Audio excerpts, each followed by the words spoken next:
president of Cargill's North American protein business, a very big job, which operates in the US and Canada, more than 28,000 employees.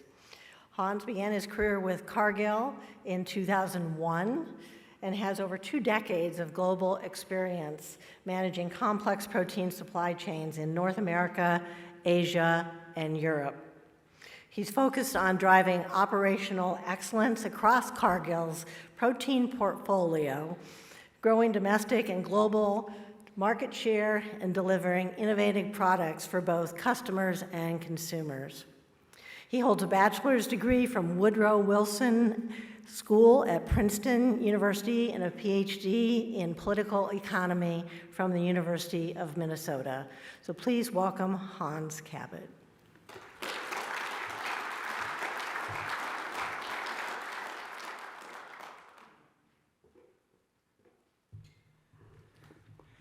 Good morning. I'm not Taylor Swift yet. I appreciated your comments, Dr. Stefano. We try to use a lot of data in Cargill, and that was a good measure of just what's possible. And I've got actually several questions based on your presentation, so thank you. It's a pleasure for me to be here today, and I want to say a thank you to the Agricultural Business Council of Kansas City and Agri-Pulse. And thank you to both organizations for inviting me here today. I'm speaking to you at an inflection point.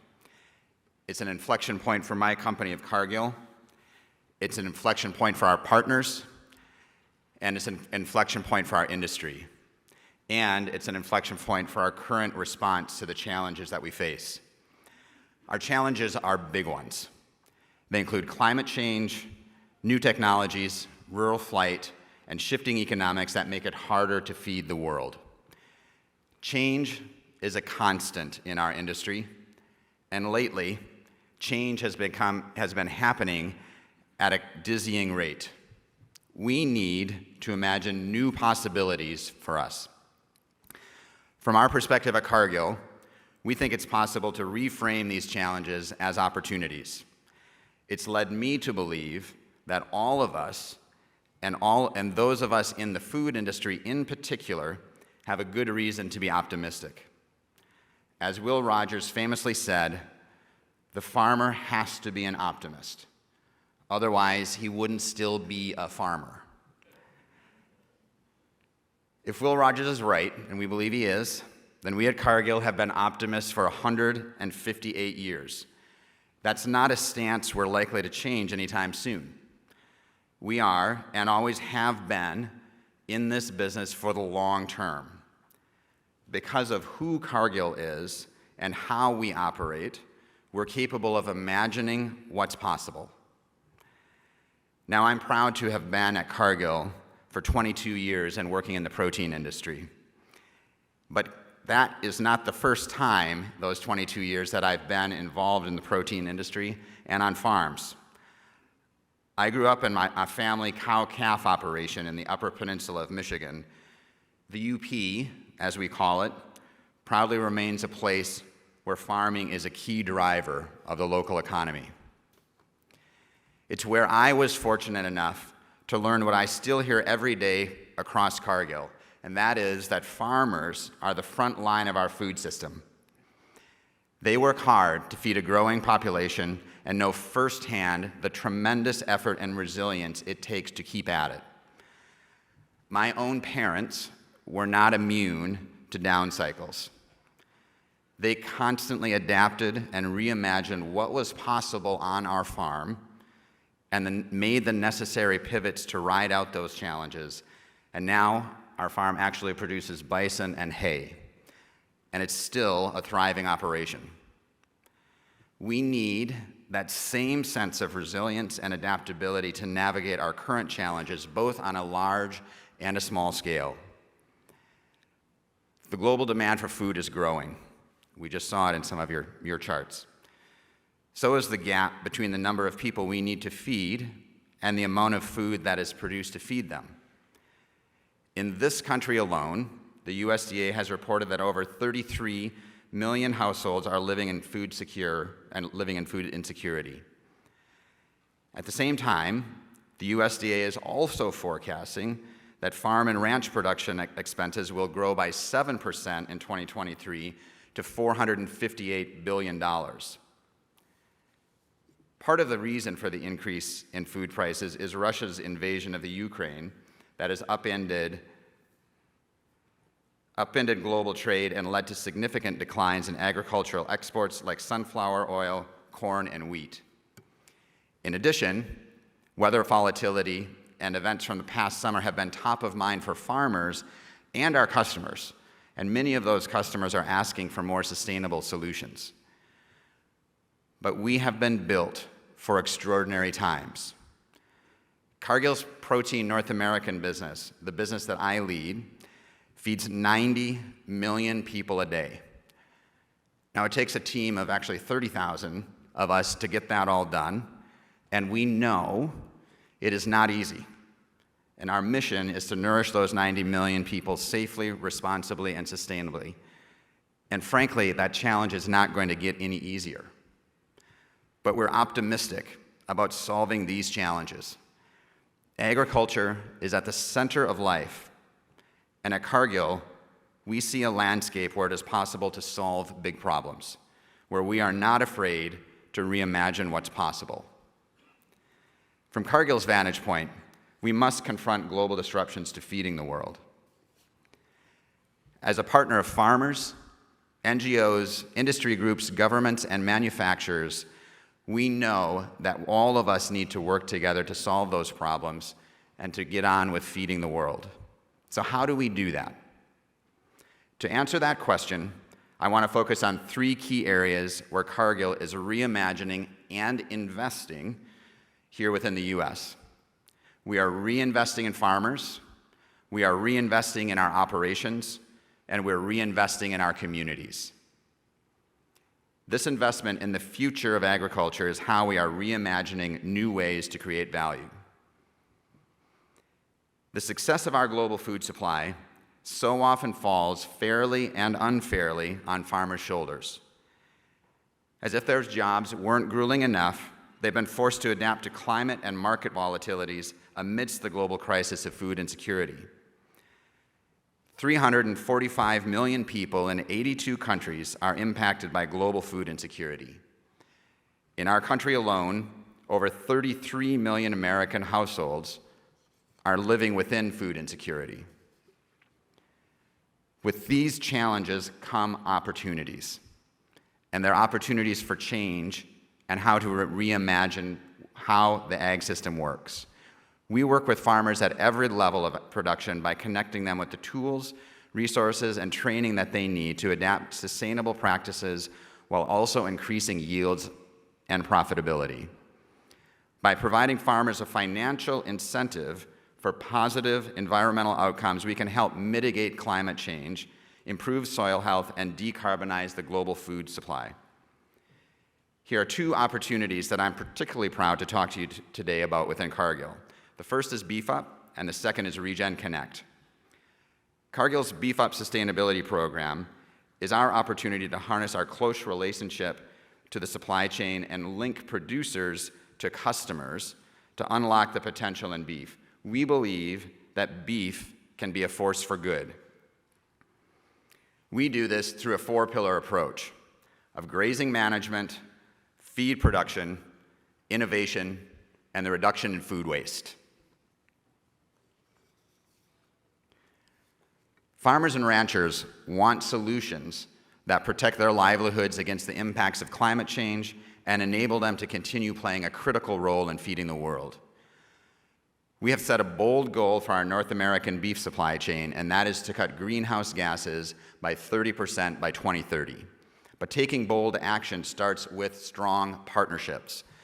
That's why we are working with dedicated partners to identify practical and scalable solutions to secure a healthy, sustainable future. Just this past March, Cargill announced a new partnership with Nestle and the National Fish and Wildlife Foundation to support sustainable grazing practices across 1.7 million acres of the U.S. over the next 5 years. We estimate that this will sequester 845,000 metric tons of carbon dioxide equivalent. This partnership is one of the largest corporate commitments to regenerative ranching in the U.S. to date.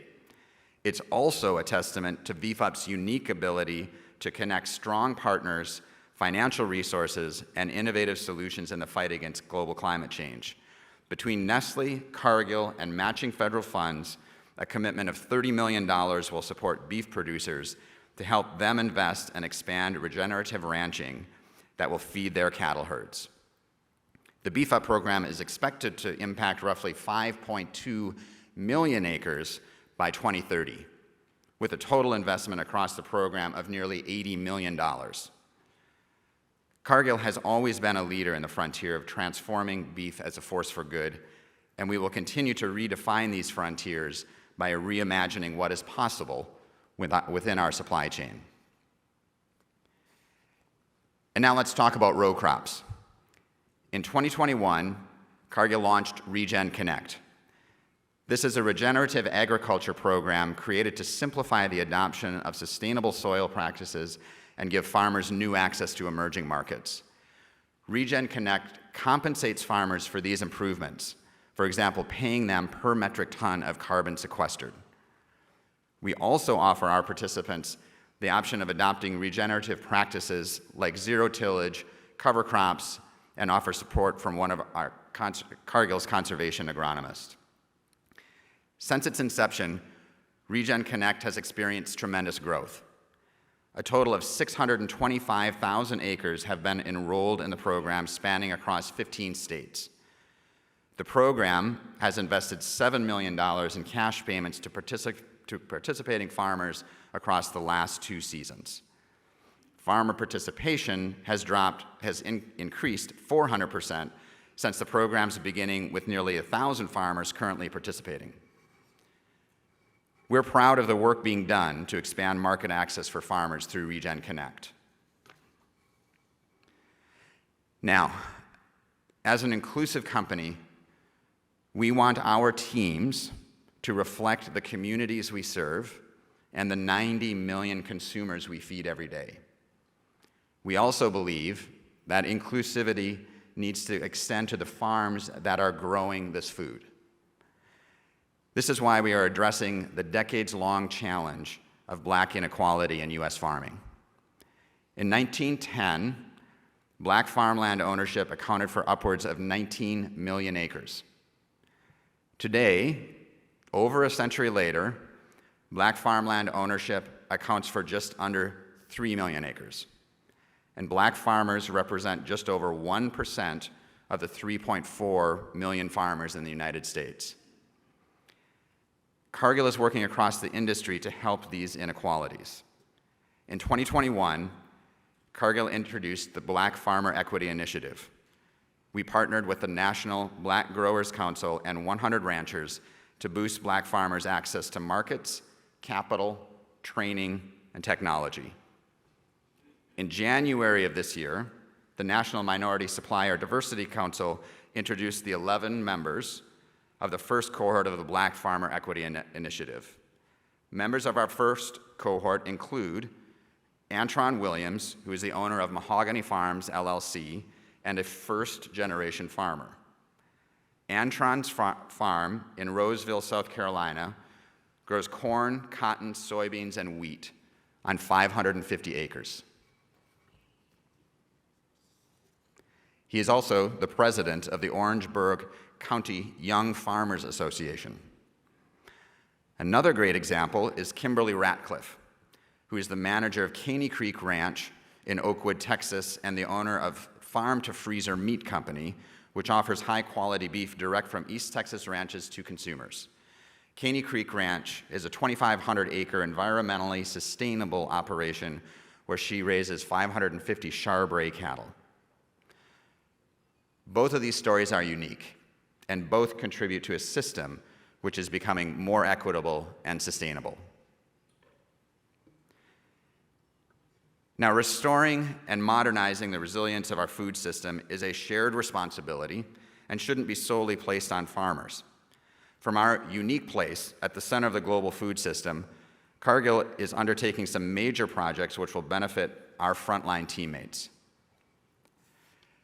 Labor you saw it on the word chart earlier, is a long-standing challenge for processors across the protein industry. And the pandemic only exacerbated the labor shortage and the affordable housing crisis. We are trying to reimagine and enhance how we run our operations while dealing with persistent labor shortages. We've increased wages.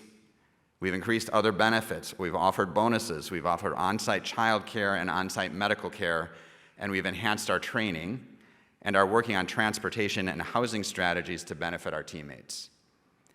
With our Factory of the Future program, we're bringing digital transformation to our own operations.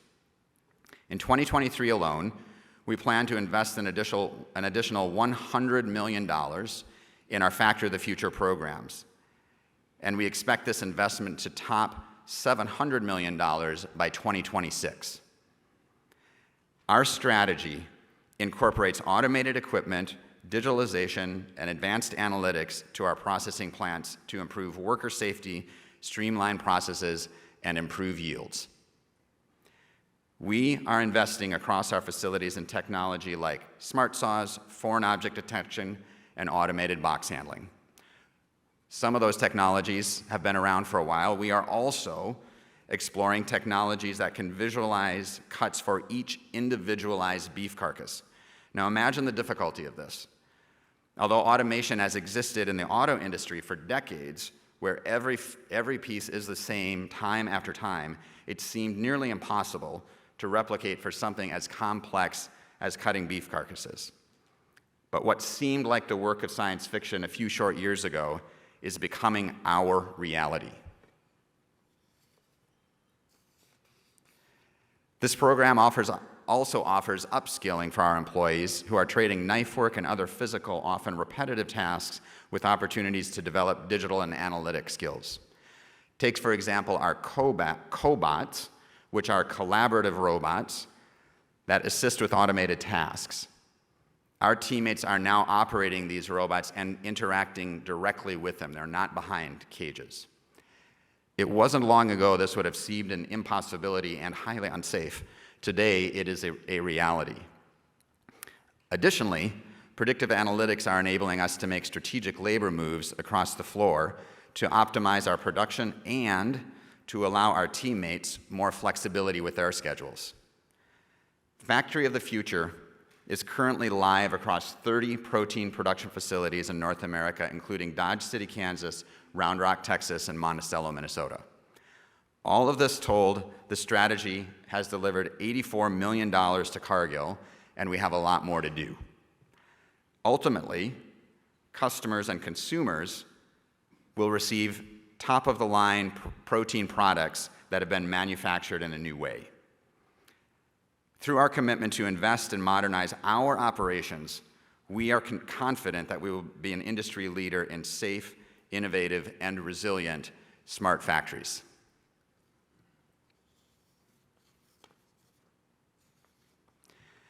At Cargill, responsible business is at the heart of everything that we do. Taking care of our people is a top priority. Simply put, Cargill cares. We're committed to being a responsible corporate citizen by building and investing in the vibrant communities we serve.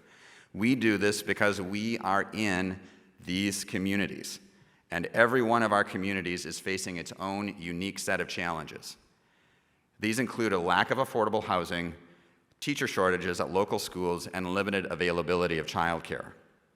For instance, in locations with small local populations, we'll often need to recruit candidates from neighboring communities, sometimes over an hour away, to maintain our plant operations. Ideally, there would be safe and affordable housing options in the community where employees work, making it easier for themselves and their families.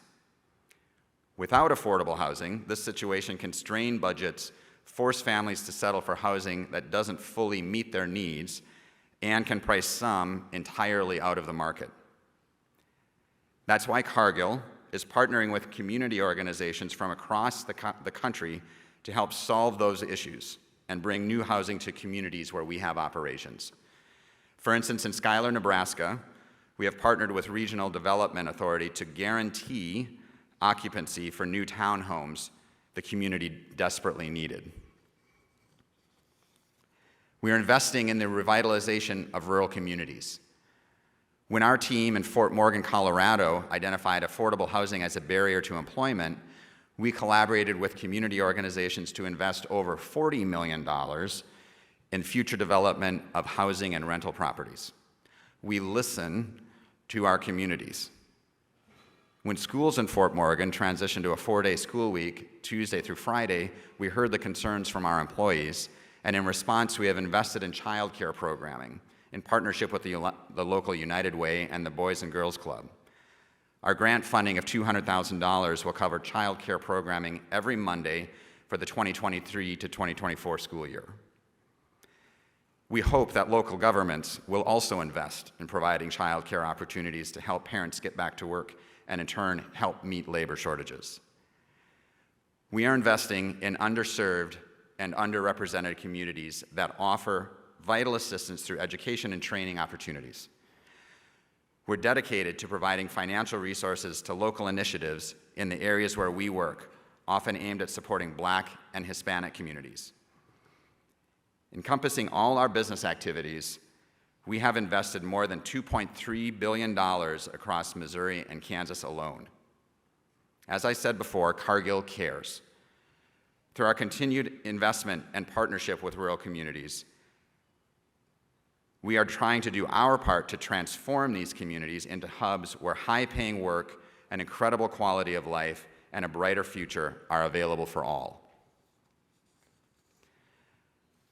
What I hope I've given you today is not just a tour of our shared problems, but a few examples of how we can come together around shared solutions. Our challenges are big, but I firmly believe that agriculture, which touches every person on earth, has the scale, the power, and the resilience to be bigger than those challenges. No other vital activity on the planet, starting with farmers and ending with consumers, has the same scale and promise. Just look at the last 3 years since 2020. Despite facing some of the greatest challenges of this generation, farmers and food workers got the job done. And they proved just how resilient our food system is. Now it's our job to face the challenges on the horizon to help feed the world while finding new ways to chart a sustainable future. As a son of farmers and somebody who works with food producers I know every day, I know the optimism and courage are abundant in our business. This includes farmers, food companies, governments, NGOs, everyone in between and everyone in this room. As we continue to navigate new and existing global economic headwinds, we can and must reimagine what's possible for our food system. Throughout my 22 years at Cargill, I've been driven by the challenge to meet some of the most pressing needs that we faced. Today, we continue to face those challenges so that we can feed the 90 million people that we feed every day. What we're doing is important, and it's why we're all here today. We all believe in the necessity of agriculture, and we need to keep reimagining what is possible so we can all work together towards a safe, resilient, and prosperous future. Thanks to everyone for being here as a part of this project, and thank you again to the Agriculture Business Council of Kansas City and Agri-Pulse. Thanks.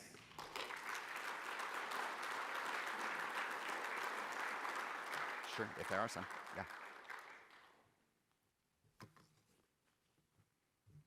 I've got this handheld that they tell me is going to work here in a little bit, and you can stay there. And thank you for those remarks. That was just amazing, all the changes that you've been through. And we've got a couple questions that have come through on Slido already, but I wanted to start with asking you, just with over 2 decades at Cargill, what's kind of been the biggest aha moment for you of the changes that you've experienced? That's a good one. It really is the heart of what is in this speech. I was just looking at an industry publication this morning, Drovers, and there was an excellent little article on why it is that producers who succeed are the ones that are always looking for the opportunities and looking for what is manageable in what we do. And I think the big awareness that I've had over the 22 years is we can, as Cargill, we're a big organization, you hear some of the numbers. So I think we can be a part of really progressive change. My very first job in Cargill, I was a supply chain manager as a 30-year-old, and we were working with McDonald's to transition shell eggs to being animal welfare compliant. That meant moving from 48 square inches to 72 square inches per bird. Now, part of our business is off and producing on cage-free eggs. But in that moment, we were able to work with a customer and some producers to really fundamentally change the industry. We were a connection point and a thought starter, but we were just part of the solution. The challenges today are really enormous, and we talk about them all the time in our company. How do you feed a growing population? So everything in here is what we actually do. We talk about of how to provide the world with food and how to do it in a sustainable way. That is a complex issue. So that, for me, is, I feel like we've got a role to play. It's the reason I love coming to things like this, because we just do a part, and then everybody else has a critical part in it. Thank you. So one of the questions that came in is, I just asked you about the past in your career, but wants you to look forward about what you're most excited about over the next 5 to 10 years in the protein complex. Yeah, we're excited about, I mean, people may not guess this, but we actually are excited about beef. Many of you in the room know the cycles that we're going through in our beef business. We believe in the long-term health of the beef business in the U.S. and how important that is across the globe. I mean, I've worked a significant amount of my life outside of the U.S., and people want U.S. products and they want U.S. beef, so I'm excited. We continue to be excited about the role of beef in the U.S. and globally. We're excited about value-added protein, so people live very, very busy lives. I've got 2 teenage daughters. They're still a handful, but if you are a busy parent or a working person, you have a lot of challenges of just getting everything done that you want and finding protein that you actually feel really good about eating. So I'm excited about that part of our business. And we are also, we live what we say, and we are trying to create a business that is more diverse so we can manage through cycles across a shared portfolio of proteins. So we have a beef business, turkey business, an egg business. Many of you know we invested in a chicken business. So we're trying to diversify our protein portfolio, and I'm excited about that as well. It's amazing the scope of everything that you're handling here, that you're talking about. And one of the questions that has come in is asking just about how do you manage to have consistency given the ups and downs of the beef cycle? That's a great question. It sounds bold to use the word reimagine. And as I went through this speech and helped to write it, I wondered whether that was too bold of a term. The reason that I am comfortable with it is because I think it actually, when you think about what we need to do in the ag space, we have producers that are from cow-calf producers, and we have consumers of beef on the other hand. Our job is to provide that chain in a way that is resilient and works through year to year. Some markets are able to do that, and some are highly cyclical and more cyclical than others. I think we need to keep pushing ourselves to find the ways to make it through those cycles in a smoother way. We don't have all the answers to that. Some of that will be commercial agreements. Some of it is livestock risk protection programs with government support. Some of it will be new policy solutions, like things like low interest loans, those sorts of things. So there are are many things to do that. But what we do know is the last cycle that we've been through in beef is not like a once in a lifetime, it's a once in several lifetimes. And that's hard. It's hard on everybody, and it leaves we need to continue to ask ourselves and demand more, I think, for making those cycles less severe than they are now. We were saying that, believe it or not, at the top of when we were, at a different point in the cycle, and we continue to say it now. So we're constantly looking for those kind of conversations to help us think long-term about how to get to consumers the food that they want. You mentioned workforce and all the different incentives that you're trying to offer, and I know it's difficult. We've written quite a bit about this over the last few months, especially in these rural communities where there's not the housing or the child care. So one of our questioners wants to know what else you're doing to try to get more young talent into those communities. And so in addition to those incentives, maybe if you could share some success stories where you've been able to recruit very well to try to bring that next gen workforce into Cargill. Yeah, I just saw Beth Gaines from FFA, and that is a success story. So our relationship with FFA, and if you want to feel good about the future of agriculture, I know many of you are involved in that, spend time with that organization. That is just inspiring to see folks, and many that grew up on farms, but many of them not, and they're interested in agriculture, so that gives us a lot of hope.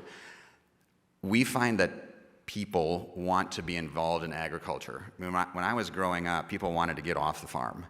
It's fascinating to me that now there are a lot of folks that want to come back to the land, be a part of something that is important, and I think young people sense the need for that connection to the land, the connection to something real, and doing something that is meaningful, and to have a career that is challenging, but you got some hope that you can build something in the future. So we are able to find those people, and we actually see a lot of interest in agriculture. One of our things that we try to manage is helping people understand the value of large organizations like us, because there is also a very important place for small organizations, and those are vibrant parts of our ag system. We sometimes recruit from them, and sometimes we send our own folks off to those farms and organizations. So to make it a kind of porous system where large and small organizations are working together in a good way, even on talent. Is there anything different that you would advise our educational institutions that are trying to train that next generation? Should we be altering how we are actually grabbing maybe not just farm kids, but urban children into the educational system so they have an awareness of agriculture earlier on? It's a great question, and I'm sure that there are probably 10 or 20 people in the room that can answer it better than I can. I think there's always room to do more, and again, I have learned about really many of the good programs that are already focused on that, because again, when I was growing up, FFA, my dad led it in our part of the Upper Peninsula of Michigan. It was all farm kids. Now it really is a different group, and FFA has been good about getting into cities and urban areas. I do think there is a role the good thing about the focus on where our food comes from is I think there is an opportunity now to bring in people from all walks of life, that are interested in where food comes from and how it is produced. So I think there's an opening there. I don't honestly know the right solutions. I'd like to have even more people interested in, and wanting to come. It is a challenge. The last part of what I spoke about here really is a challenge. We're looking for people that are doing more than thinking about eating locally. We're interested in the people that want to get in the trenches and live in local communities often for a part of their career, and really be involved with doing the hard work of providing food for millions of people every day. But there's a challenge and an opportunity in that I think people gravitate to. Yeah, I was reminded last night, we had a chance to listen to Chief Economist Seth Meyer along with some commodity leaders, and while Seth was speaking, we had a server standing and just really taking it all in. And after I talked to her after the event was over, she said, more people need to learn about this stuff. There's all these things going on in food and ag, and I had no idea. And it was just kind of an anecdotal example of the folks who probably could be really interested if they knew more early on about the opportunities. So another question just came in. I thought it would come earlier, but here it is. What's the forecast and the demand for animal protein versus plant-based? Our business, we call ourselves the Protein North America business. If you think about the 90 million people that we feed every day, that's about 600 trucks of protein every day. If you were to drive through the line of those semis, it would be 7 miles long. We're doing, I should have done the math again on this, but we're doing we continue to believe in our all protein business. It's a few loads a year. So we're present in the all protein business. It is just a much, much smaller scale for us than the animal protein business. We believe that is going to continue to be the weighting for the next several years. We also want to give consumers what they want to eat. So yes, we're going to be involved in the alternative protein space. In some ways, we're still figuring it out because it really has leveled off and in some ways starting to drop some. But we think, that the space will be there, and we want to be non-judgmental about meeting that consumer need. In the meantime, we're going to focus on the 90 million that really are the core of our business and our focus. You talked about your regen program, your beef program. One of our participants wants to know, in addition to carbon credits, and I think you might currently be doing this in the form of premiums to producers that actually are practicing climate smart or conservation programs. Can you just give us a little bit more feel of what that looks like on the ground and examples of what farmers might be doing to get incentive payments? Sure. Yeah, this is a very complex terrain, and if you feel like you're being educated all the time, that's probably appropriate, because I try to focus on it and I still feel like I'm getting educated all the time. The two programs that I talked about are a little bit different. The first one, we are actually incentivizing farmers to change practices, and there is a premium that we pay to the farmer to do that. And we were early in on this. We were in 2019, so this is in emergence, and it's now 2023.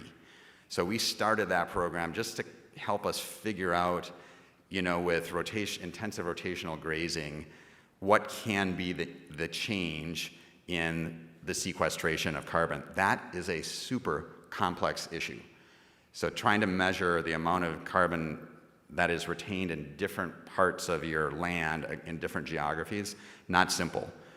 So we are trying to learn what we actually have to do with our farmer partners to change the sustainable footprint of farmland. So that's one part of what we're doing, and we've invested significant dollars and resources to be able to do that. Regen Connect is actually creating carbon credits, which we pay for, and then we can sell.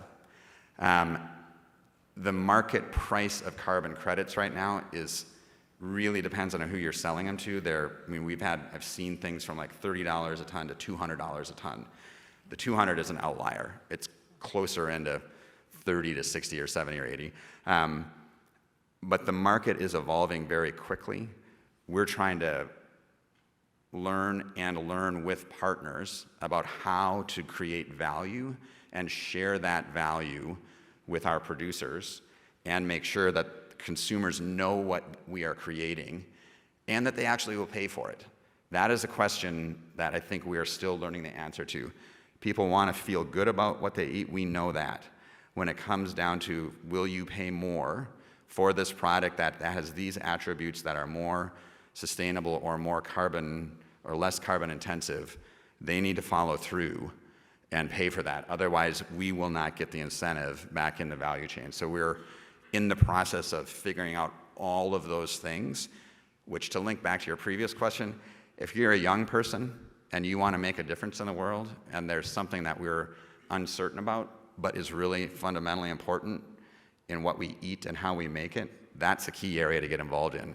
Lots of people want to talk to us about this area of what they can do in sustainability and how they can be a part of it with our company. So several questions have come in about carbon credits and what is happening with in the whole climate front. And I know Cargill is partnering with others on some of these climate smart initiatives for the USDA. How important in the grand scheme of things is it that you can just get measurable outputs at this time that are, you know, maybe not apples to apples, but at least closer to measuring in one state versus another for practices? Very, very important. That's it. So this whole area is called MRV, or Measurement, Reporting, and Verification.